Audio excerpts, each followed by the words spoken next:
Hindi sinasadya ni June na ma-inlove sa kanyang amo. Isa siyang driver ng isang mayaman at maarteng dalagang noong una ay hindi niya akalaing magugustuhan niya. Pero pinaglaruan siya ni Cupido dahil nahulog siya rito. Ang nakakatuwa, mutual ang feelings nila sa isa't isa. Pero may inaalagaan siyang triplets. At isa pa, langit ito at lupa siya. Hindi sila bagay.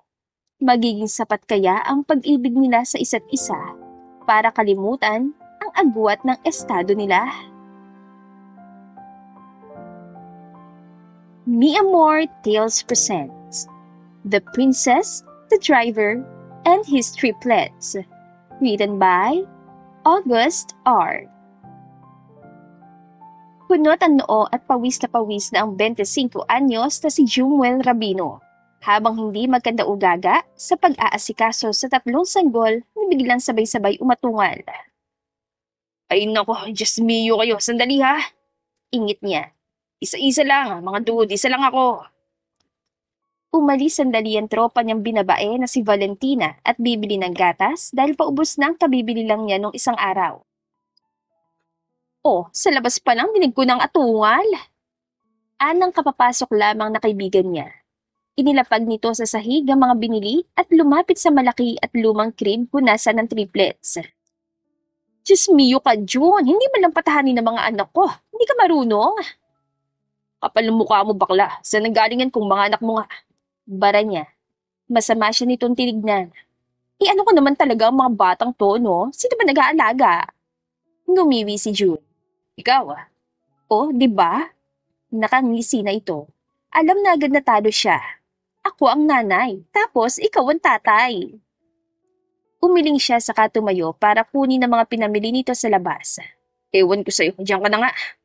Hoy, June, bakit ba? Di ba ikaw naman talaga dahil ikaw ang nagtatrabaho for them? Tapos ako naman ang nag-aalaga kaya tama ka na bakla, kilabutan ka nga.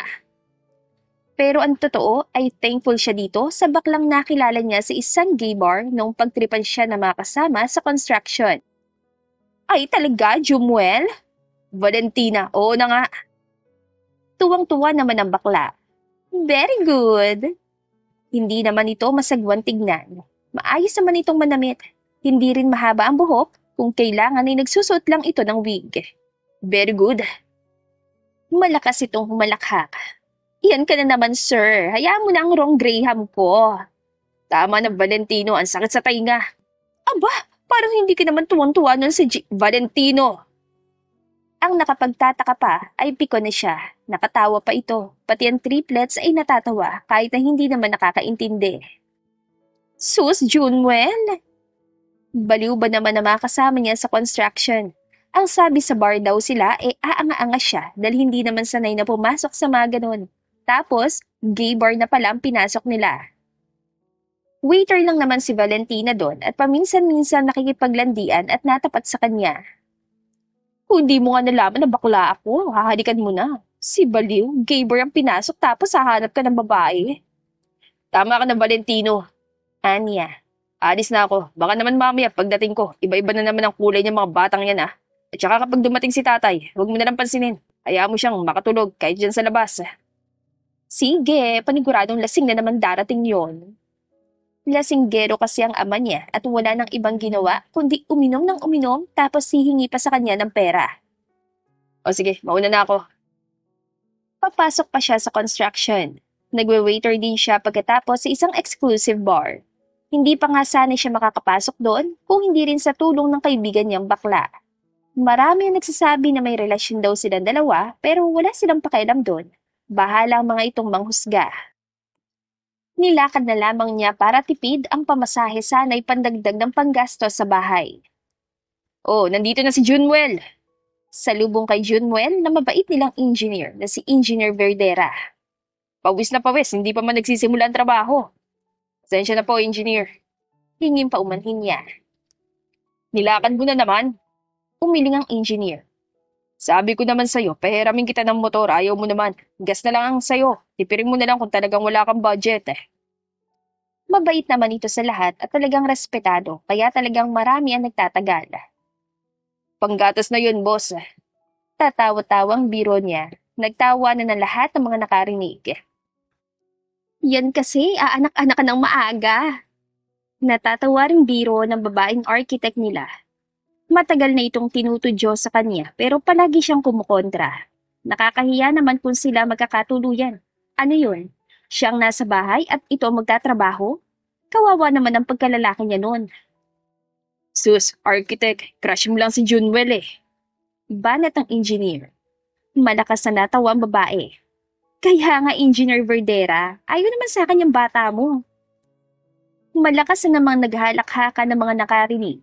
May ilan sa mga construction worker na kabanataan niya ay nagawa pa siyang pagbabatukan. Umiiling-iling si engineer. Inakbayan siya. Mataas ang standard nitong manok ko. Palibasa, maganda na lalaki nga naman. Engineer, grabe na yung papuri mo sa akin ah. Wala akong pera dito. Nasa'yo. Kaya pautang naman. Kanya-kanya na namang tawanan ng lahat. Magaan ang trabaho kung maayos ang samahan ng mga nagtatrabaho. Walang matigas ang ulo at walang nagmamataas na mga boss.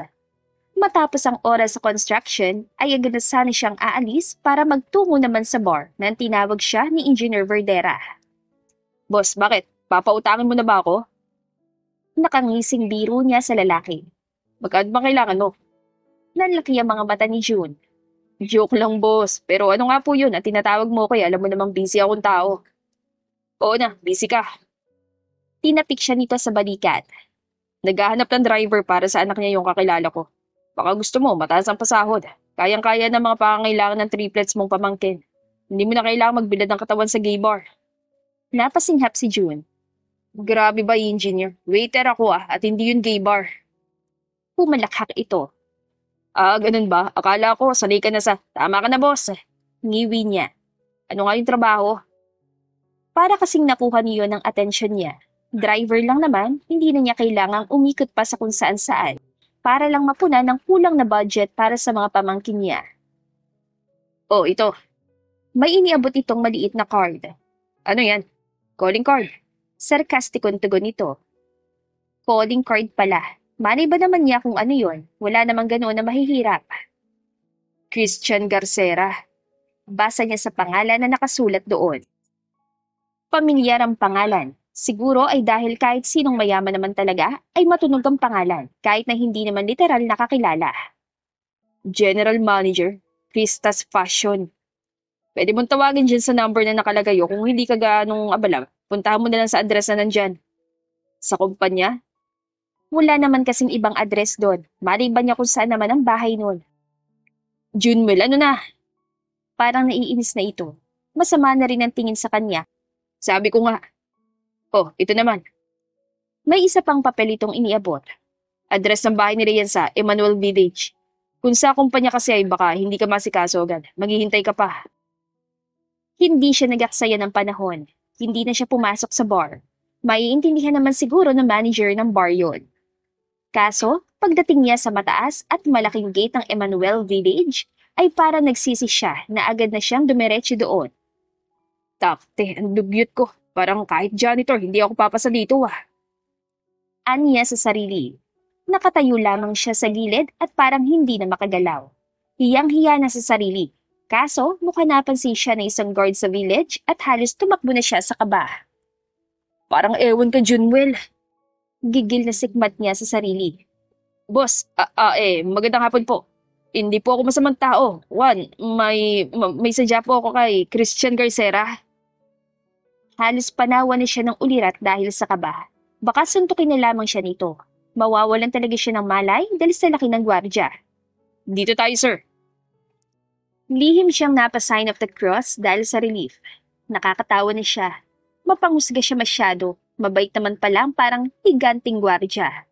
May tinawagan ito at maya-maya ay hinihinga na siya ng ID para makapasok. Pero dahil nga hindi naman siya dumaan sa bahay ay wala siyang dala. Pero mukhang maganda ang mood at tadhana. Saktong papasok ng village ang isang magarang sasakyan. Anak daw ni Mr. Garcera ang sakay. At iyon nga, siya nang pinagmaneho nito papasok hanggang sa mansyon ni Mr. Garcera. Sabi ni engineer, bahay raw. Mukha ba itong bahay lang?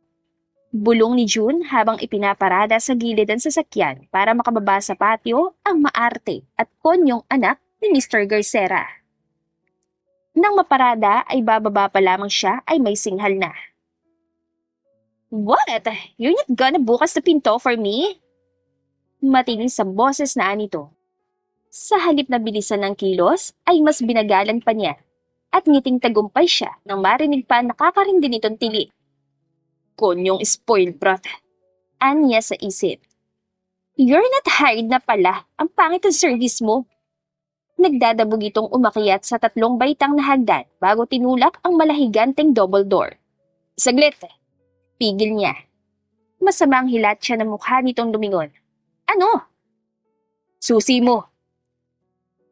Di ba you applied as my driver so the susi is yours to keep. Nang duman ito kanina at nabanggit ang mga gwardiya na mag-a-apply nga sana siya bilang driver, ay mabilis itong lumipat sa backseat at siya na ang pinagmaneho. Bawal yata iyon dahil hahabulusan ng gwardiya pero wala nang nagawa. Napakamot siya sa noo. Miss Conyo, wala ba? Anong Miss Conyo? Nagdadabog itong bumalik patungo sa kanya. Napatuwid tuloy ang tayo niya mula sa pagkakasandal sa hood na magara nitong SUV. Am I Conyo ba, ha? Pagtatanungin ko lang naman po, miss. Hindi ko alam ang pangalan mo. Tapos wala man lang akong pipirmahan o kahit ano. Bakit ang dami mong questions ba? Masungit na anito. Nakahalokip ito sa taas ng hagdan at nakatingin sa kanya na ani mo, isa siyang alipin. Aba, miss, hindi naman ganyan. Inirapan siya dito bago mabigat ang mga yabag na tuluyang pumasok sa loob ng mansyon. Ano? You're just staying there ba?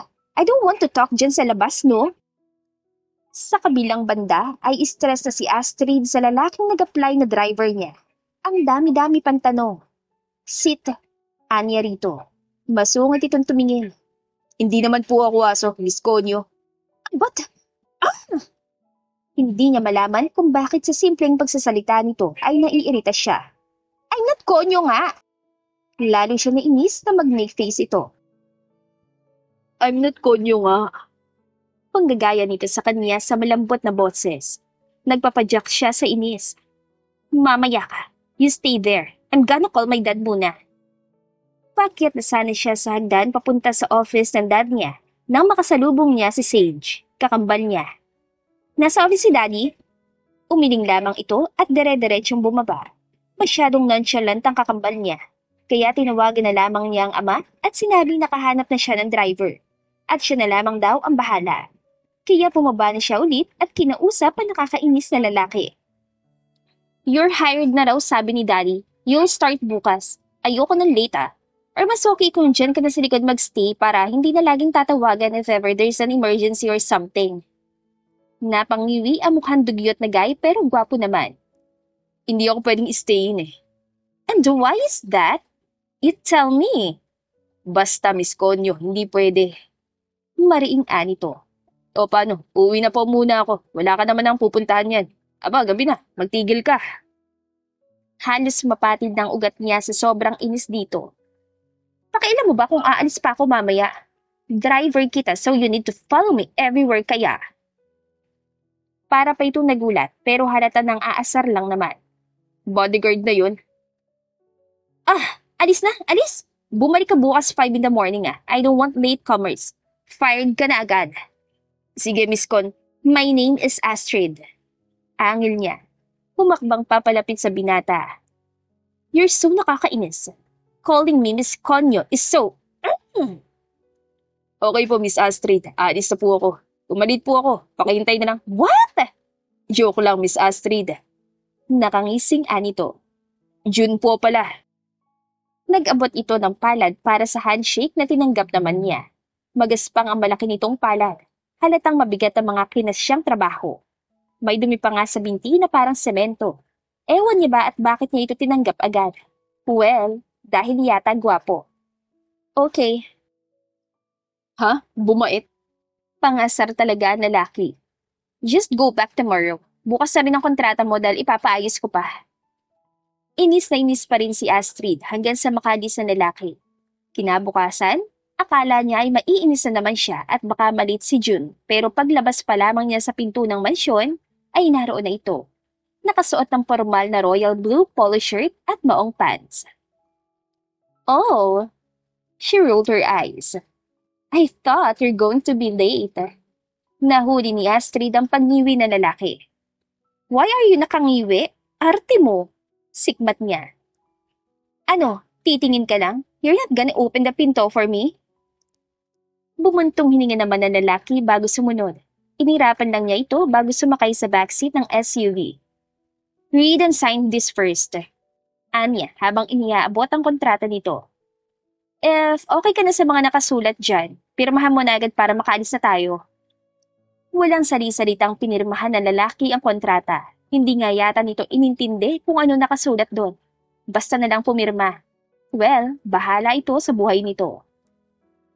Inihatid siya ni June sa university kung saan siya nag-aaral. She's taking up law. Nasa pangalawang taon na siya. Hintay na lang kita dito sa parking, Miss Astrid. Sure, pero you can go naman kung saan mo gusto basta you're going to come back kapag tapos ng klase ko. Hindi na miss, baka na naman mag-alahal ka kapag... Bye! Irap niya rito bago dire-diretsyong naglakad sa building kung saan ang klase niya. Naroon na ang kaibigan niyang si Kylie at nakangisi sa kanya. Ano girl? May bago ka ng driver? Tanong nito. Gwapo? Sabi ni Sage, nakahanap ka rin ng katapat mo eh. Tuwang-tuwa rin daw ang parents mo. Pabuntong hiningang ibinagsak niya ang sarili sa upuan na nasa tabi nito. They're so tawang-tawa nga nung ikwento ni Sage eh. Buti nga raw sa akin. Malakas din ang humalakhak si Kylie. Excited tuloy ako makilala ang bagong driver mo. Ilang linggo naman kayang itatagal niya? Mahina ring natawa si Astrid. I don't know. Halos lahat kasi ng driver niya noon ay halos 1 buwan na ang pinakamatagal. Iyong iba, inaabot lamang 2 linggo dahil sa hindi makatagal sa artehan at kasungitan niya. Sabi naman niya sa mga magulang ay ayos na siya na lamang ang magmaneho para sa sarili niya, pero hindi pumapayag ang ama. Bakit kasi kailangan mo pa ng driver? Ewan nga, buti ka nga pinapayagan kahit na motor pang gamitin. Anya. Mahal kasi ako na magulang ko. Biro pa niya. Nanlaki ang mga mata ni Kylie at agad na hinablot ang buhok niya. Ang kapal girl, at ano ako, hindi mahal na magulang? Gaga, ouch, ang sakit ah. Wala akong sinabi Kylie, baliw pa. Kaunting harutan lamang bago ang nakamamatay na pag-aaral. Lupay-pay na tuloy siya na maglakad patungo sa parking lot. Si Kylie ay sa kabilang bahagi ng parking lot dahil naroon ang motor nito. Naabutan niya si June na nakasandal sa kotse. Uwi na tayo, miss. Yes, open the door for me, will you? Sikmat niya sa lalaki dahil nakatingin lamang at hindi kumikilos para buksan ang pinto para sa kanya. Tatayo ka lang dyan. Pagod na nga siya tapos ganito pa ang driver niya. Kakatuwang hindi ito sumagot sa pagsusungit niya at sumunod lamang sa utos niya. Samantala, ay nahalata ni Junwell ang pagod sa mukha ng dalaga kaya nanahimik na muna siya. Saka na lamang niya ito aasarin at babarahin kapag hindi ito parang nakakaawa sa pagod. Uwi na ba? Malamang. Pabalang na sagot ito. Saan pa ba dapat pupunta? Mahina siya natawa at napailing. Kahit pagod ay may lakas itong magsungit. Mali ko ba kung may dadaanan ka pa o kaya naman may bibilin sa mall o diretso sa party? Tinignan niya ito mula sa rearview mirror. Mukhang pagod na pagod nga ang maarteng dalaga. So, uuwi na? Oo nga! Sigaw nito. Oo nga. He mimicked her. Nakatanggap tuloy siya ng hampas galing sa likod. Aray, mapanakit ka na ah! Nagsimula siya mag-drive pa uwi pero nang mapadaan sa mall ay agad siya nitong hinila sa buhok. Stop, stop! Daan pala sa mall. Aray naman, kailangan mo na bunot. Gigil na sikmat niya sa dalaga. Sa gigil ni June ay inabot niya rin ito sa backseat at hinila rin na mahina ang buhok nito.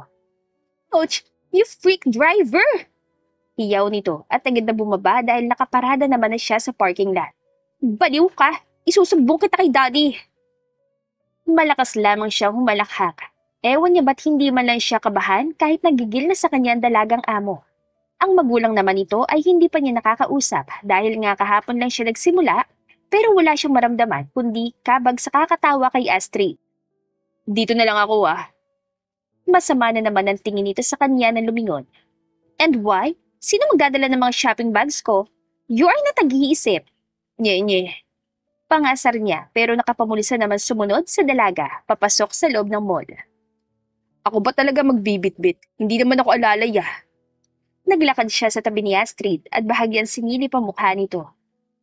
Kanina mukha kang pagod pero bakit nakakita ka lang na mall? Wow, magic! Nawala ang pagod mo. Pwede ba mag-shut up ka, June? Mas nakakapagod na makipagsagutan sa'yo eh. Miss Konyo na naman. Ismid niya. Pagod agad, ngayon pa nga lang tayo magkakasama na matagal. I want to sapak yun na talaga. Uy, parang kang bata nagtatantrums. Padyak pa. Pag may nagtanong, sasabihin ko, hindi kita kilala. Bahala ka dyan. Napangisi si June na makitang banas na banas na ito. Makabawi man lang sa kartihan ito at kasungitan. Tara na, may sungit. Shopping ka na para makauwi na tayo. May 3 ako inalagaan sa bahay eh. Ano namang inaalagaan mo? Sinimangutan niya ito. Tatanong ka, hindi ka naman tutulong sa pag-aalaga. Oh my gosh talaga! Malakas na siyang napahalakhak nang nauna na itong pumasok sa isang salon. Ngayong oras talaga, gabi na kaya. Diyos ko Lord, anong oras kaya ako makakauwi sa mga bubuit? Ano ba June? Nga? Ano namang gagawin ko dyan sa loob? Nga rin? Ay, you're hopeless. I'm gonna talk to my dad para maghanap siya ng ibang driver ko. Ingit nito. Pumasok ka. Ano, tatayo ka lang dyan sa labas?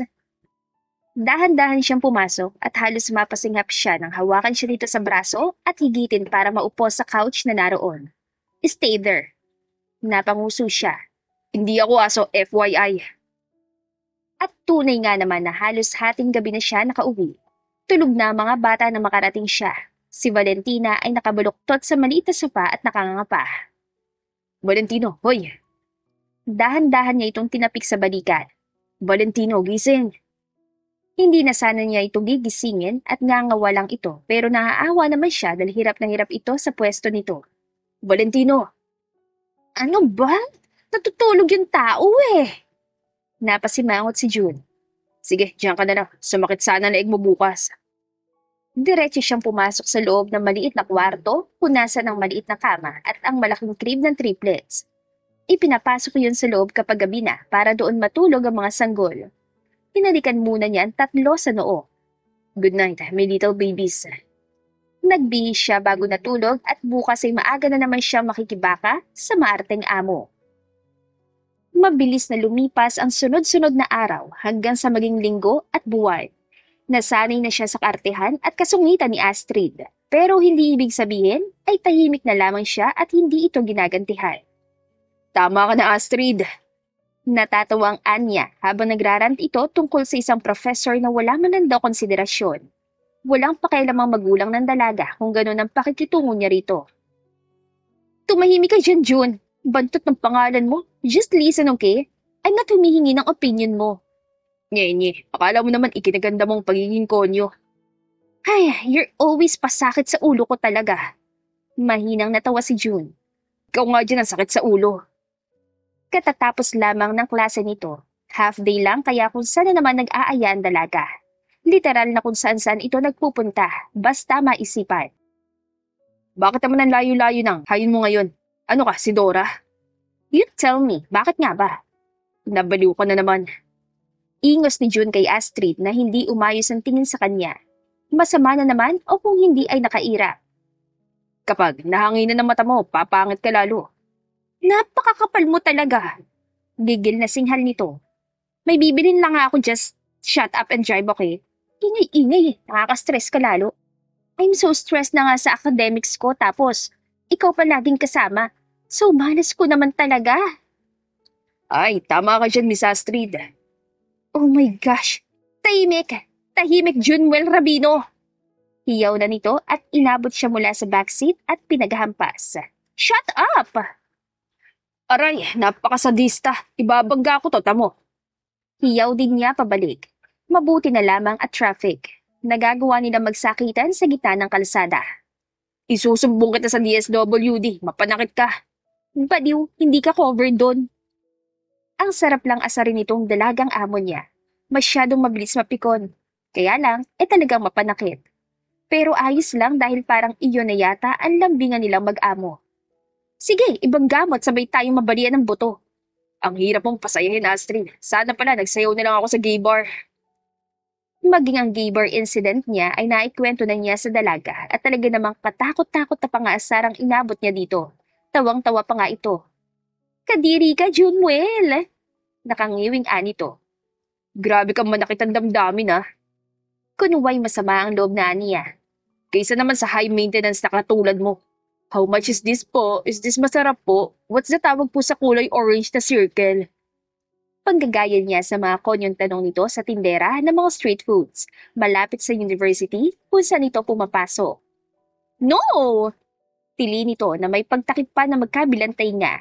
Stop! Stop! Isang beses kasi na nagutom siya sa paghihintay dito ay lumabas siya at naghanap ng makakainan, kaso purong pang high maintenance na katulad ni Astrid ang nasa paligid. Kaya napunta siya sa stall ng mga street foods na hindi kalayuan sa university. Sayang-saya na siyang tumutusok nang biglang may humampas sa kanya. Ang nag-aladragon pala na dalaga. I was calling you since kanina pa but you're not answering. Nakatuleleng sabi nito.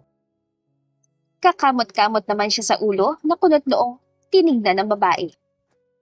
Dahil parang sasabog na ang ulo niya sa matinis nitong boses, ay pinasakan niya ito ng isang kwek-kwek sa bibig na tahimik tuloy. Tapos yun, nagustuhan niya yata kaya nakabili na rin. At halos mamatay na siya sa kakatawa dahil sa mga tanong nito.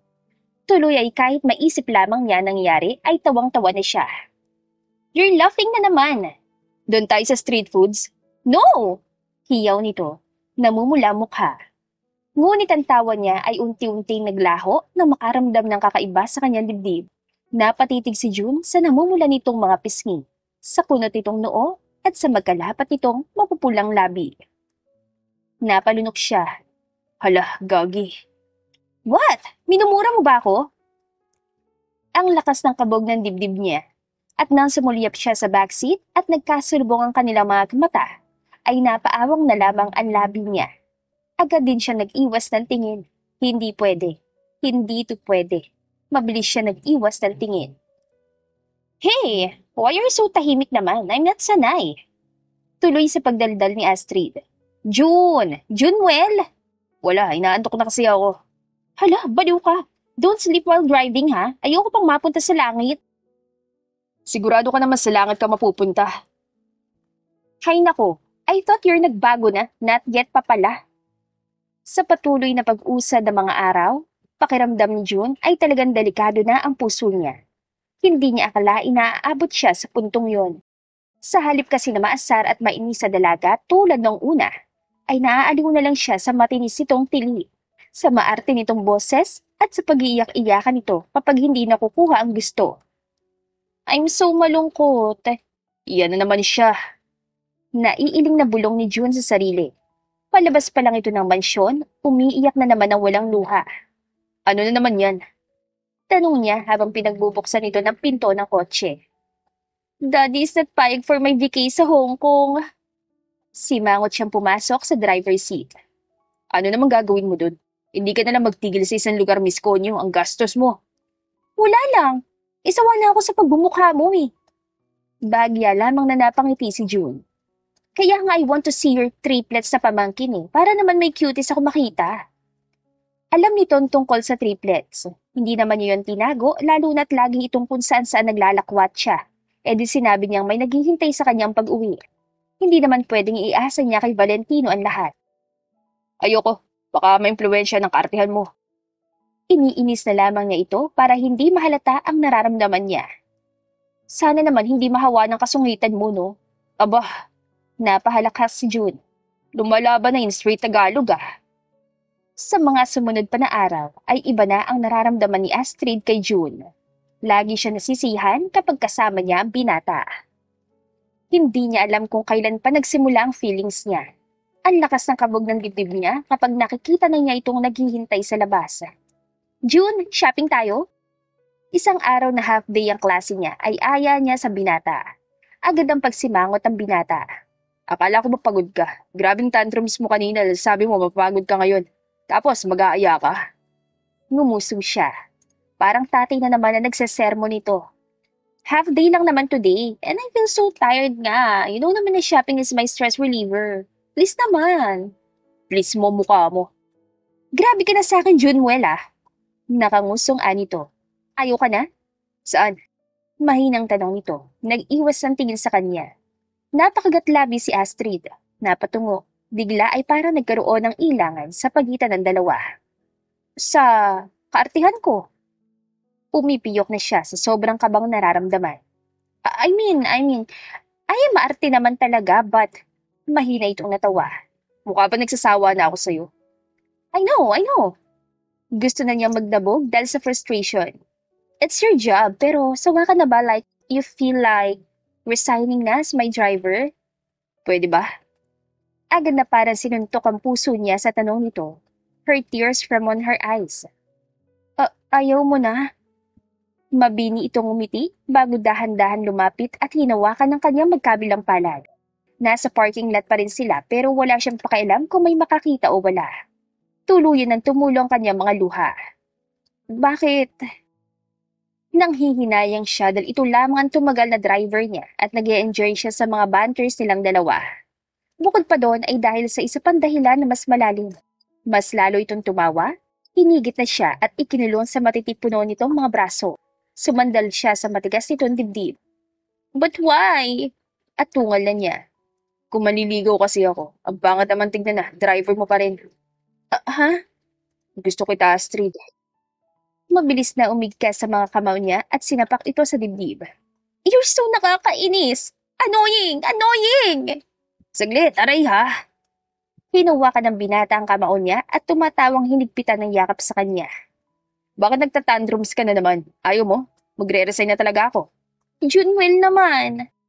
Inaasar na naman siya nito. Alam niya. Patingin muna ng babies mo bago ka mag-resign. Putek. Palatak nito. Akala ko pa naman naiyak ka dahil magre-resign ako. Yun pala dahil hindi mo pa nakikita ang triplets. Baliw ka. Natatawa siya habang naiiyak. Para silang baliw na dalawa sa parking lot. Ang init-init ang sikat ng araw. Dali na, doon na lang tayo pumunta sa house niyo. Nakangusong Anya. Pinupunasan ng luha. June, let's go! Siya na mismo nagbukas ng pinto ng sasakyan at sumakay sa passenger seat. Dinungaw niya ito sa bintana dahil nakatunga nga pa sa labas. Tara na! Astrid, talagang papayag ka na. Magre-resign ako. What are you talking about? Dahil titignan mo ang triplets ngayon. Oh, why's that? Kinagat nito ang ibabang labi na parang may gusto pang sabihin pero mas piniling huwag na. Sumakay na rin ito at pinaandar ang kotse. June, I can't understand you talaga. Ano ba yun? Why are you sulking? Tanong niya rito nang ilang minuto na silang nasa biyahe ay hindi ito nagsasalita. You're galit ba dahil I wanna see your babies? Hindi yun. Iyan pala. Kunot na ang noon niya at naiinis na sa binata. Ang hirap naman nitong kausap. Pakiramdam ko kasi, payag ka na mag-resign ako. Basta, makita mo lang muna ang triplets ko. Ay, di ba you said you're manliligaw sa akin and it's pangit na. Ay nako. Sa kabilang banda ay napapahilamo si Junwell dahil sa konsumisyon. Hindi niya ito maintindihan. We're here na ba? Excited na usisa ng dalaga nang ipasok niya sa sasakyan sa maliit na kalsada na kasya lamang ang isang sasakyan. Parang nawala sa poise ang dalaga at nakalimutan na high maintenance pala ito nang bumaba sa sasakyan at lumingon-lingon. Tapos ay ipinagbukas pa siya ng pinto sa driver's seat. You're so mabagal talaga kahit kailan. Bumuntong hininga siya at marahang hinawakan sa siko ang dalaga at inalalagan papasok sa maliit na eskinita. Dito palang house mo? Oo, delikado dito lalo na sa gabi. Baka naman bumalentong yung isip mo at maisipan mo sumugod dito mag-isa ha. Mawawalan ka ng isang kidney rito. Hoy, you're so baliw talaga. Nanghihilakbot na ani Astrid. Pero true ba? Mahina siya napahalakhak. Oo nga. So scary pala. Hindi safe sa mga kids yan. You should lipat na ng house. Pala desisyon ka na rin. I am just thinking about the safety of the babies. Nakangusong anito. Tuwang-tuwa ang dalaga na makita ang triplets na pagapang-gapang sa maliit na sala. Pagod na pagod dito sa pakikipaglaro, kaya naman halos bagsak na nang nasa kotse na sila at ihahatidan niya ito pauwi. June, mahinang anito. Po. Nasa passenger seat na ito at nakaupo, ayaw na sa likod. Bakit sila iniwan ng parents nila? Natahimik si June. Ewan, hindi niya alam ang sagot. Nahalata yata ng dalaga na ayaw niyang sumagot kaya tumahimik ito pero sadyang kapag madaldal talaga, Hindi kakayanin na tumahimik na lang ng matagal dahil agad ay may tanong na naman ito. June, Ano? is it true yung sinabi mo kanina? Alin doon? Sa dami ba naman kasi na sinabi niya sa makulit na to, hindi na niya maalala. Yung mawawalan ka ng kid. No, the one that you said you liked me. Natameme si June. Bigla ay nahiya siya. Bakit nga ba siya umamin agad? Nakakahiya tuloy. Hindi sa ikinakahiya niyang nararamdaman para sa dalaga, pero nakakahiya na parang ang rupok naman niya. Kunwari ay humalakak siya. Iyon ba? Is it true or you're just tripping lang na naman? Hindi ginagawang birong pag-amin ng nararamdaman, Astrid. Seryosong anya. Mabilis pa itong sinulyapan bago ibinalik ang mga mata sa kalsada. Yan ang pakatatandaan mo. Hindi ginagawang biro ang pag-ibig. Lumawak ang ngiti nito at namula ang mukha. Ano yan? Tanong niya. Wala. Anito, saka inipit ang buhok sa likod ng tenga. You're making me kilig eh. Malakas siyang napahalakhak. At bakit naman kinikilig ang konyo, high maintenance at masungit na yan? Because I like you too. Natigilan si June. Parang bigla ay tumigil ang mundo niya. Yung tipong wala na siyang ibang marinig, kundi ang mahinang tawa ng dalaga. Mabuti na lamang. Nang bigla siya magpreno, ay papasok na ang kotse sa gate ng Emmanuel Village. Hindi magandang biro yan, miss. You said hindi ginagawang biro ang love. She said pouting. Napahilama si June. Parang sasabog sa saya ang puso niya. Hindi ka ba nabibigla lang? Baka naman isa yan sa trip mo na naman at... You're doubting my feelings, Junwell. Hindi sa ganun. Agad na tanggi niya. Tuwan-tuwa nga ako na parang sasabog ang dibdib ko sa sobrang saya. Let me feel it. At hindi na siya nakahuma nang bigla itong ilapat ang kanang palad sa kanyang dibdib. Tapat ang puso. Hala, oo nga. It's so malakas tumibog just like mine.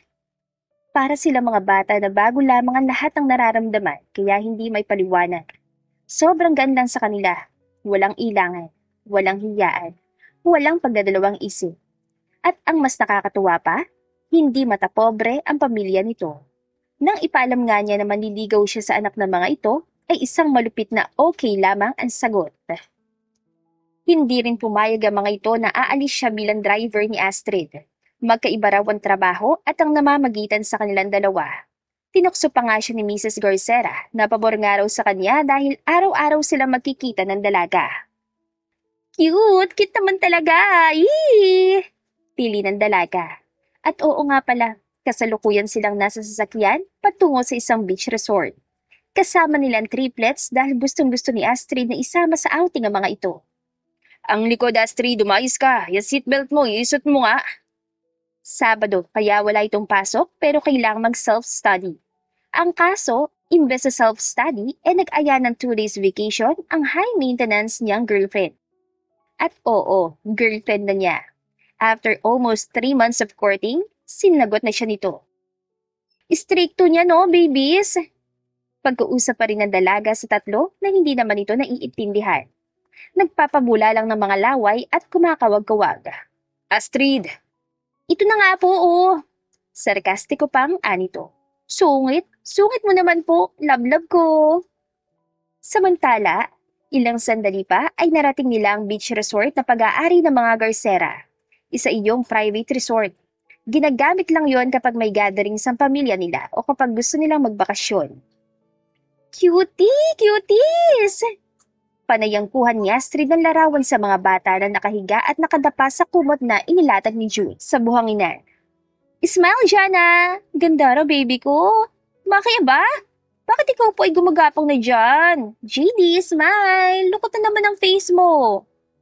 Tuwang-tuwa talaga siya sa tatlo. Naging stress reliever na niya ang triplets dahil sa sobrang kakwitan ng mga ito. Oo, Jana, don't remove your headband.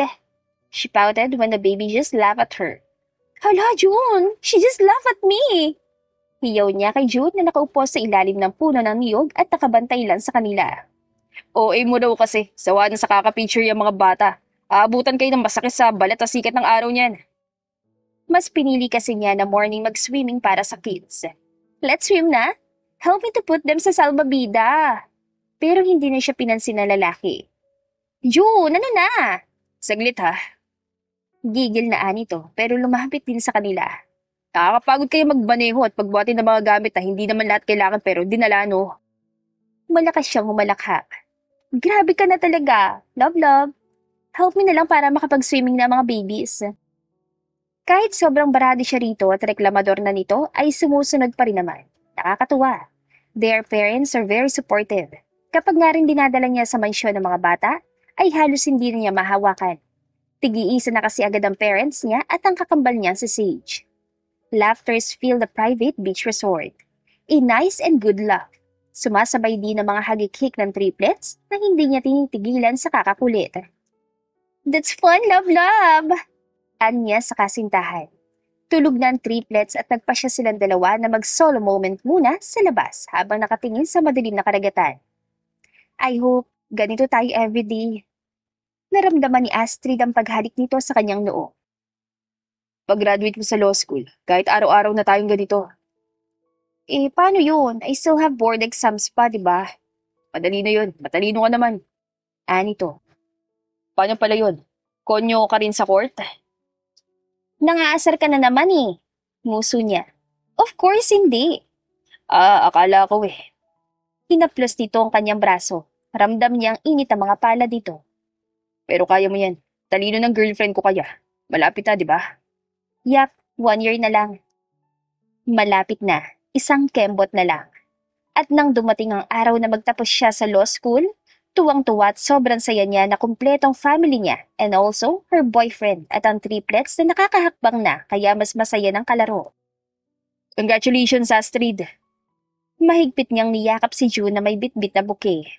Thank you, love, love. Kinilig siya nang halikan siya nito sa noo. Mas kilig siya kapag doon ang kiss kaysa sa lips talaga. Is that for me? Ito ba? Hindi, sa kaklase mo. What? You're kidding me, Junwell? Siyempre sa'yo, may kilala ba akong kaklase mo? Napanguso siya. Si Kylie. Muli siya nito niyakap. Hindi ko naman close yun. Ba't ko bibigyan? Ba't sabi mo? Astrid, talaga mag-uusap tayo dito dyan? Mahina siyang natawa. Kunot na naman kasi ang noon nito. Hinalikan niya itong mabilis sa labi. Hindi po. Oh, where's my babies pala? Nasa mansion yun na. Hindi ko na dinala dito dahil magiging 4 ang magta-tantrums. Nagsimula silang maglakad palabas ng venue. Nauna na rin ang parents mo. Baka may surprise. Ayala, bakit ko nasabi yun? Malalas siyang napahalakhak. Pinanggigilan niya ito at kinagat-kagat sa matipuno nitong braso. You're so funny talaga, love, love. Masaya. She was so happy. But all happiness comes with a price. Isang araw na naglalakad siya papasok sa Escanita kung saan ang bahay ni Junwell at bibisitahin niya sana kasi may sakit daw. Kaya naman bumili siya ng gamot at pasalubong na rin para sa mga bata. June, are you there? Katok niya sa pinto. Bumukas naman yon makalipas ang ilang minuto at bumungad si Valentina. Yes? Hi Valentine, is June nasa loob ba? Tumili ito. Kaya bet kita eh. Ganun-ganun ang pangalan ko kapag ikaw ang bumanggit. Ay, pasok ka. Nasa loob si Junwell, nag-iinarte. Pumasok siya at nakita ang binata na nakaupo sa sofa. Nakahalokip-kip at masama ang tingin kay Astrid. Kimi siyang kumaway. Hi, love, love. Anong sabi ko sa'yo, Astrid?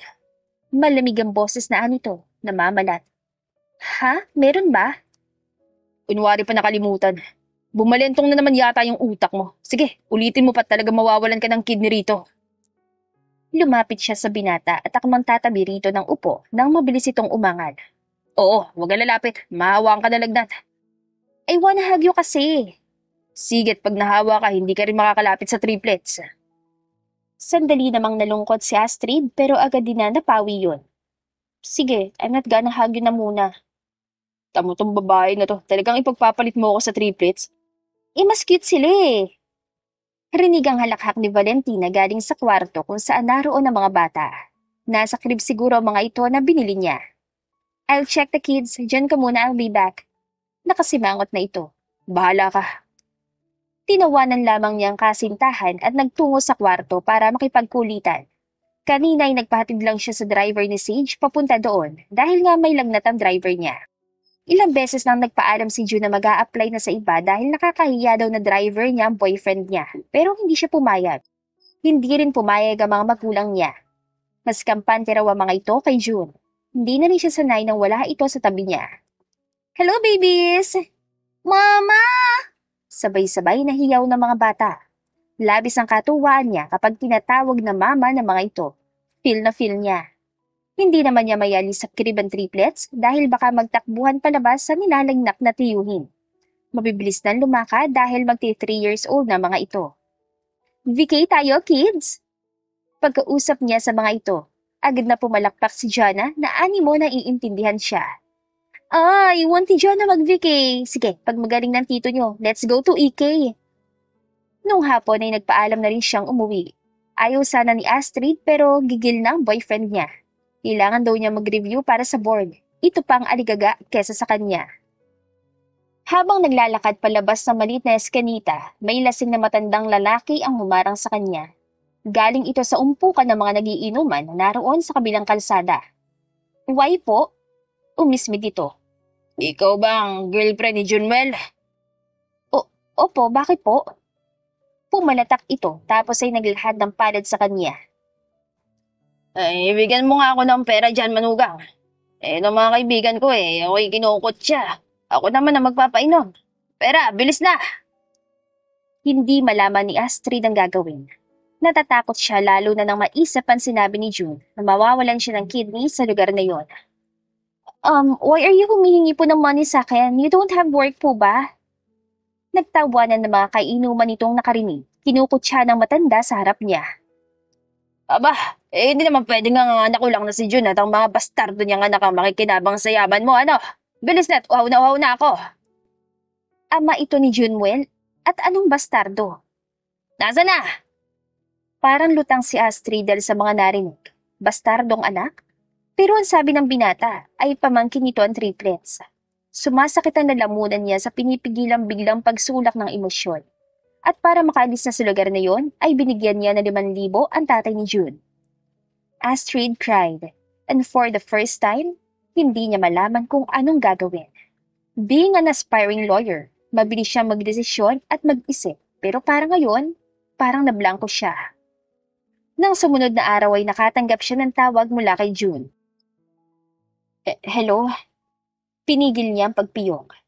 Anong ginawa mo, Astrid? Ha? Naguguluhan siya dahil galit ang boses nito. Ito pa ang galit. Binigyan mo ng pera si tatay. Ano ba naman yan, Astrid? Kaya kong bigyan yung tatay ko. Hindi mo kailangan gawin yun. Hindi ko kailangan ng pera mo. Gustuhin man yan sumagot at magpaliwanag o manumbat, ay pinili niyang manahimik at pakinggan ang galit na lalaki sa kabilang linya. Ilang beses ko ba sasabihin sa'yo na hindi mo kailangan gumastos at maglabas ng pera para sa akin?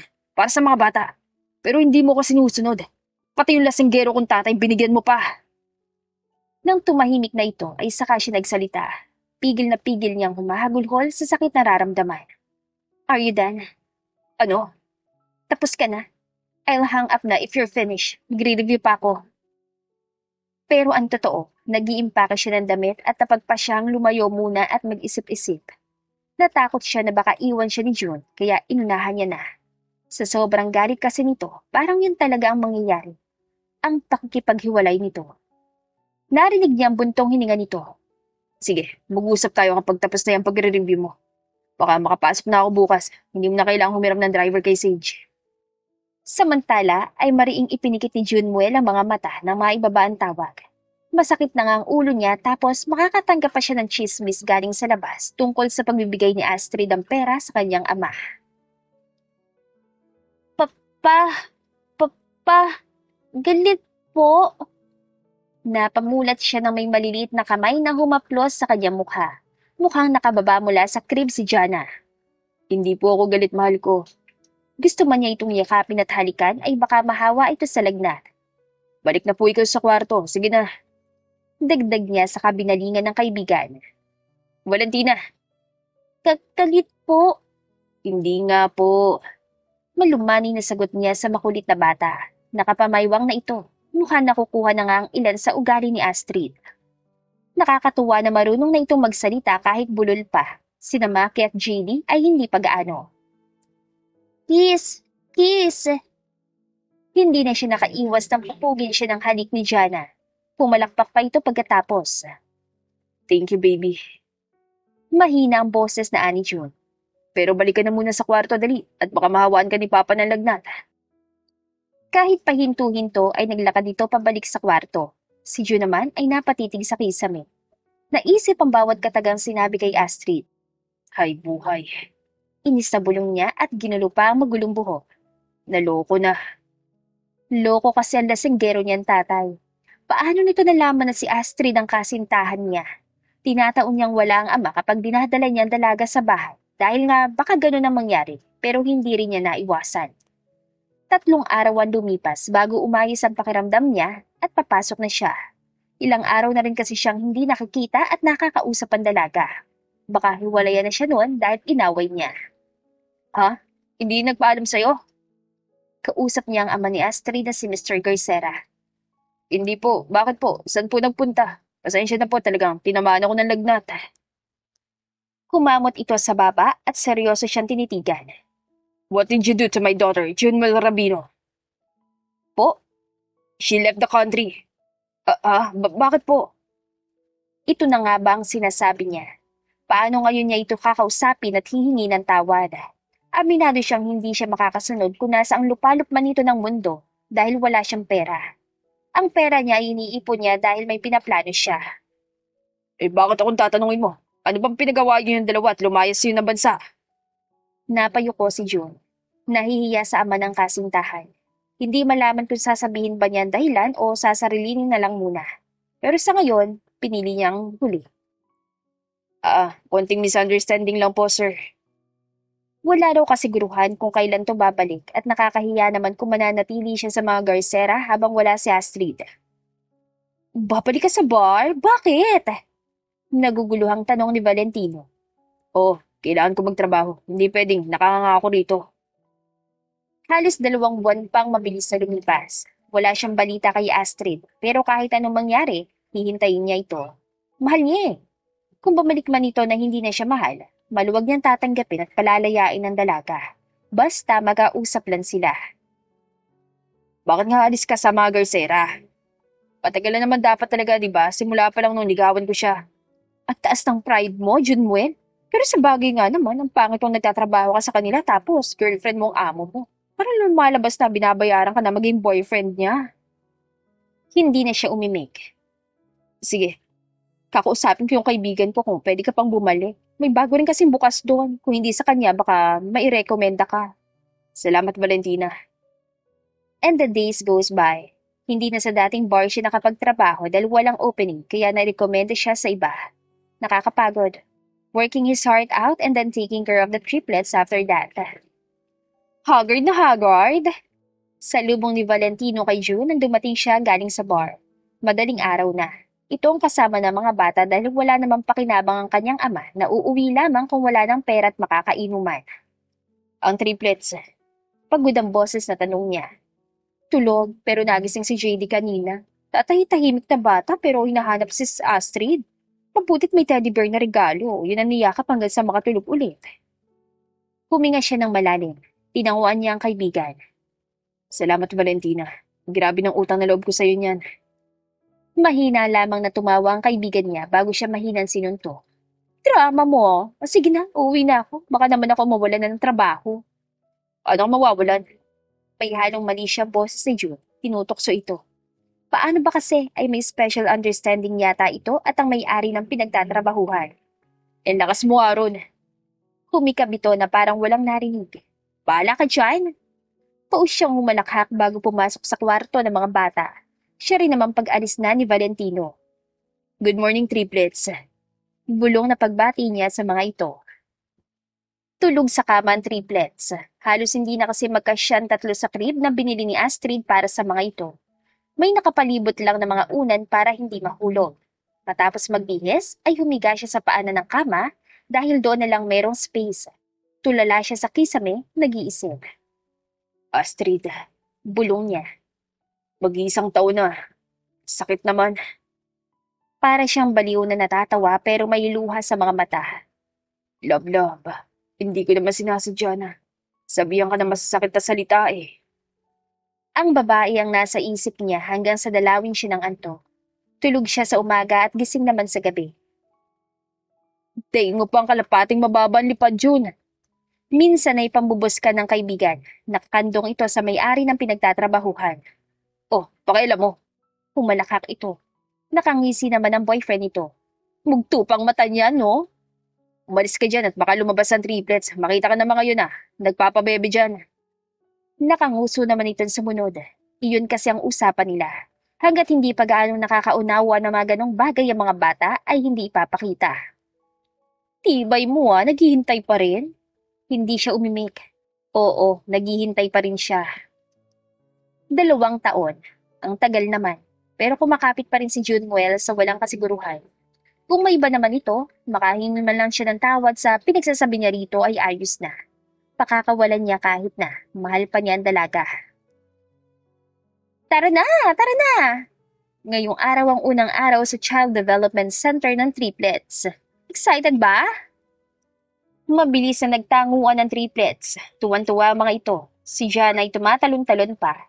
Maglalakad lang sila dahil malapit lang naman yon. JD, hawakan mo si Jana.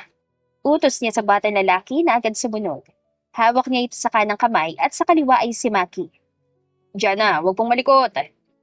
Naglalakad na sila sa tabing kalsada na may humintong isang magarang sasakyan at tila huminto ang mundo niya nang bumaba ang nasa driver's seat. Astrid. Nahihiya itong umiti. Hi. Samantala ay nahihiya si Astrid. Nag-aalangan siya kung lalapit kay June o hindi. Walang ipinagbago. Ang lakas pa rin ng tibok ng kanyang dibdib. Mama! Hiyaw ni Jana na bumitaw kay JD bago tumakbo papalapit sa kanya. Naluluha siya dahil ganoon pa rin ang tawag sa kanya ng bata. Hi, cutie! Binuhat niya ito at niyakap saka pinupog ng halik sa mukha. Nang balingan niyang 3 pa ay tulala si June. Nakatingin sa tindahan si Maki samantalang nagtatago naman sa likod ng mga hita ng binata si JD. June. Umalis siya pero para magpalamig at mag-isip. Hindi naman niya akalain na matatagalan pala. Can we talk?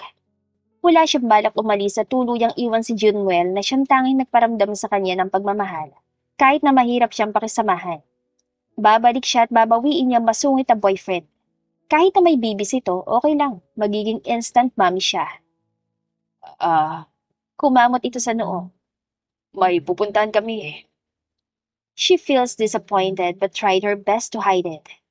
San, can I come? Or we can use my car para hindi na mag-walk ang mga babies. Hindi na, malapit lang naman. Nalungkot si Astrid. Galit nga yata sa kanya si June dahil sa biglaan niyang paglalaho na parang bula. Tapos babalik lang na parang walang nangyari. Parang walang naiwan. At nasaktan. Well, I can walk na lang din. Agad nang humawak sa kanya si Jana at hinila siya. Tara na po, Mama! Muli ay lumawak ang kanyang ngiti. Feel na feel niya. Wala nang kirot sa puso nang malaman niya na anak pala ito ni Junwell sa ibang babae. Wala na tuloy nagawa na laki ng pati si Maki ay humawak na rin sa kabila niyang kamay at hinila siya sa tindahan. Maki, hindi bibili. May baon na kayo sa bag. Saway nito. Umiling siya at natatawang nilingon ng bata. It's okay. JD, come here. Bibili tayo. Ngunit talagang hindi ito lumapit. Nalungkot siya. Galit sa kanyang isa sa mga triplets. While walking, Astrid is trying to make a conversation with June. Pero iling at tango lamang ang sagot nito. San pala sila? Papasok na sa daycare. 3 years old na sila eh. Mag-4 na nga kaya kailangan na nilang pumasok. I can hatid and sundo them kung busy ka. Okay lang naman sa akin. Question niya. Pero mabilis na umiling si Junwell. Hindi na, kaya ko naman. Sa gabi naman ang trabaho ko. Tumahimik na lang si Astrid. Bakit ang sakit ng heart niya? Parang may needles na tumutusok. Matapos ihatid ang 3 ay halos ayaw magpaiwan kaya naman naroon lang silang 2 sa labas ng center. Magkatabi sa upuan pero hindi nagkikibuan. Hanggang sa pinili niya magsalita at magpaliwanag. Pwede ako mag-explain? Para saan? Supladong tanong nito. About sa nangyari when I left. Hindi naman na kailangan. Nakalipas na rin naman yun. Ba't pa mag-explain? But I want to explain myself. Pilit ni Astrid. Nang hindi magsalita ang binata ay nagpatuloy siya. I'm sorry if I left you without prior notice. Kasi, nasaktan ako eh. Sorry kasi nasigawan kita sa phone nun. Para kasing natapakan yung pagkatao ko. Pasensya na. Hindi ko sinasadyang masigawan ka. At ayos lang. Ayos lang na umalis ka. Karapatan mo naman yun. Saktan, umalis. Tsaka makalimot. I'm not nakalimot. Hindi ako umalis because you shout at me. I know my fault. Alam kong kasalanan ko yun, pagkakamali ko. Sana bago ko binigyan, I ask you muna. Sorry. Nakangusong Anya. Kasi, I was hurt na malaman na anak mo palang triplets. Bakit kasi you told me na pamangkin mo sila? Tanggap ko naman kung may anak ka and all. I feel betrayed kaya. Oh, wait. Saglit. Ha? Saan mo naman nakuha yung kalokohan na anak ko ang triplets? Sa dad mo. Ay nako. Napahilamos nito ang palad sa mukha. Tumayo at nagpalakad-lakad sa harapan niya. Naniwala ka naman doon. Dapat nang malaman mo't sinabi ni tatay sa'yo. Lumapit ka sa akin at tumawag para kumpirmahin. Hindi yung nag-overthink ka. How can I when you fooled me first and shouted at me? You're galit. Paano ko itatanong? Natakot ako na iwan mo eh. Kaya inunahan mo. Napalabi siya. Hindi naman kasi dapat ako magtatagal. Doon na rin kasi ako nag-review at exam para sa board. Matagal pala kaya. Pero that's in the past na. Oh, wait. Kung hindi mo sila kids, kanino pala? It's impossible naman na kay Valentine, no? Pamangkin ko nga, Astrid. Hindi siya nagsalita. Ngumuso lamang at nakatingin sa binata. Anak sila ng bunso kong kapatid na babae. Matapos mabuntis ng lokong boyfriend, iniwan, tapos kamalas-malasa naman. Namatay siya sa panganganak. Oh, I'm so sorry to hear that. I hope you're okay now, Junwen. I can help sa pag-aalaga sa kanila and sa pagpapaaral if papayag ka. Umiling-iling ito kaya napairap siya. Well, kahit naman you're payag or not, gagawin ko pa rin. Isusumbong kita sa kanila kapag ginaway mo ko. Abata. Sa wakas ay nawala ang bigat sa dibdib niya. Pero totoo naman ang sinasabi niya na ayos lang kung naging anak nga ni Junwell ang mga bata. Napamahal na rin naman ang mga ito sa kanya. Bati na tayo? Marahang tanong niya sa binata. Nakapamaywang pa rin ito sa harapan niya. Sino ba naman nagsabi na mag-aaway tayo? Nag-assume ka lang eh. Natakot ako eh, at saka nakasigaw ka kasi. Dati naman kahit inis ka na, hindi ka naman nasigaw. Siya na itong nakasigaw ngayon. Pero sorry Juna, I thought nakatulong ako to lessen your burden by giving him money. I thought kasi hindi na siya hihingi sa'yo if mabigyan ko siya. Umiling ang binata. Ayos na yun, matagal na. Kalimutan na natin. Napalabi si Astrid. Kalimutan? Ibig sabihin, pati yun sa kanilang dalawa, kakalimutan na. Oh, kumusta ka naman? Abogada ka na? Sukat sa tanong ni Junwell ay lumawak ang kanyang ngiti. Mahina pa napahagik-hik. Yeah, finally. I am working na as legal attorney sa company na mga Garcera. Pumasa din ako sa board exam dito. Gosh, I took 2 board exams. Ay, hindi sa court. Sinama niya ito ng tingin. Alam na agad ang pinupunto. You're making me inis na naman. Ala, miss konyo na naman siya. Halakhak nito. Ang gaan. Sa isang iglap, muli, magana ang hangin sa pagitan nilang dalawa. Gustuhin man niyang itanong sa binatan tungkol sa kanilang dalawa ay mas pinili niyang huwag na muna. Baka lang, masira na naman ang unti-unting paggawa ng paligid. Hanggang sa matapos ang 2 oras na klase sa daycare ng mga bata ay nagkukwentuhan sila ni Junwell sa labas. Sa mga sumunod na araw ay lagi siya nagagawi doon at sumasama sa paghahatid sa triplets. Minsan ay siya na rin na nagsusundo tapos ay tatambay siya sa bahay ng mga ito. Tulad ngayon. Hindi ka hanapin sa inyo? Hindi. Vacay ako. I want to spend my vacation with the kids. Mga bata lang? Oo. Gusto ko sana mag-shopping with them kaso hindi ko naman kaya sila lahat. I'm scared. Baka mawala ko sila sa mall. Tipid na ngumiti si Junwell sa kanya. Pwede ko naman kayo samahan kung talagang gusto mo silang dalhin doon. Minsan lang kasi talaga sila makapunta doon. Pwede ngayon? Nagdadalawang isip siya. Kasi ay may pasok ito mamaya sa trabaho. Kaso, you have work, ma'am. Okay lang. Pwede naman ako mag-absent muna mamaya. Really? Baka abala ako sa work mo, ah. Kailan ka ba naging abala sa akin, Astrid? Kahit kailan, hindi mangyayari yun. Lagi ako may oras basta para sa'yo. Junwell, what are you talking about? Matamis itong ngumiti na nagpakislot sa kanyang puso. Ikaw pa rin, Astrid. Hindi nagbago, hindi nawala. Madamdaming ani June. Pero, handa akong magparaya ako. Maiba na, Astrid. Naiiyak siya na natatawa. Hindi malaman kung anong emosyon ba dapat. Halo-halo na. Meron ng iba? Wala. Iling niya. Paulit-ulit para kumbinsin ito.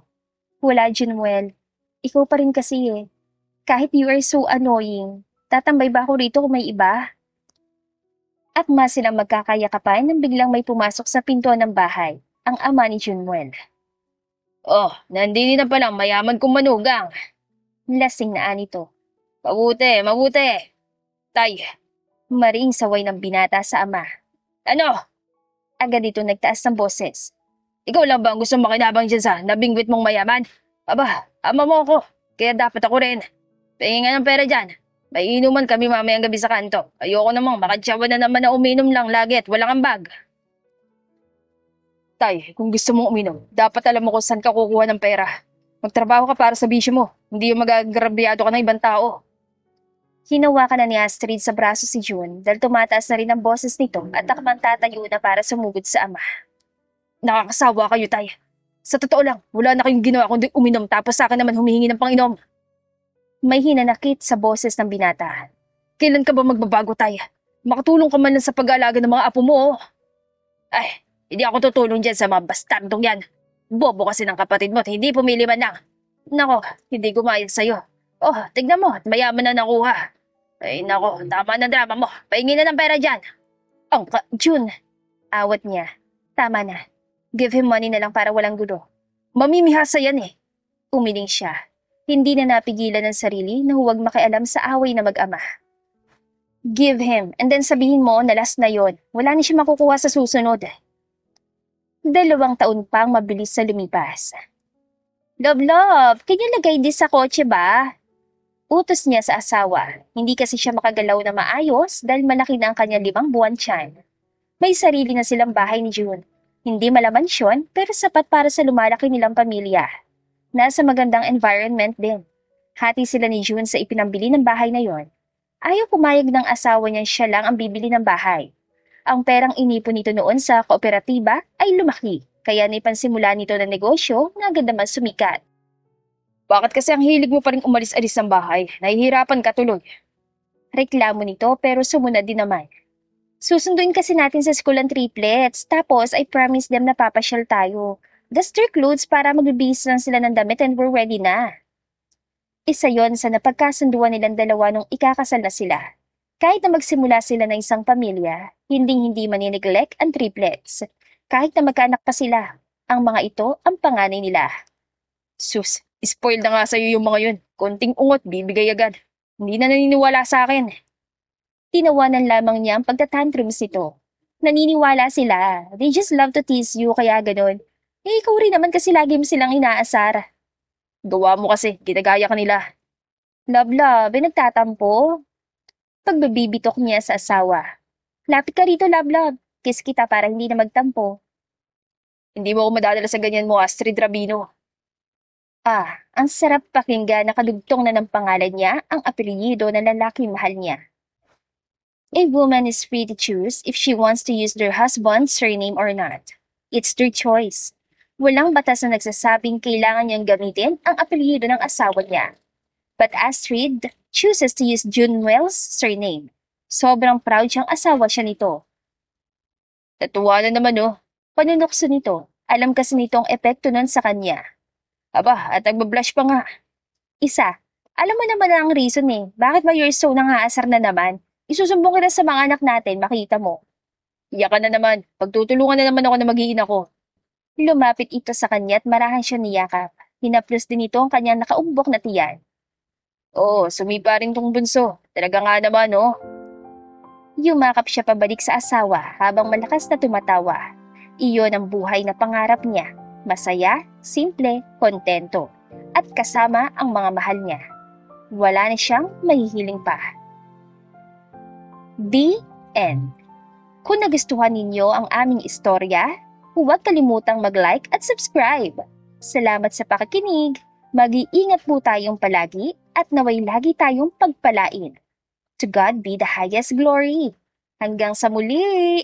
Paalam!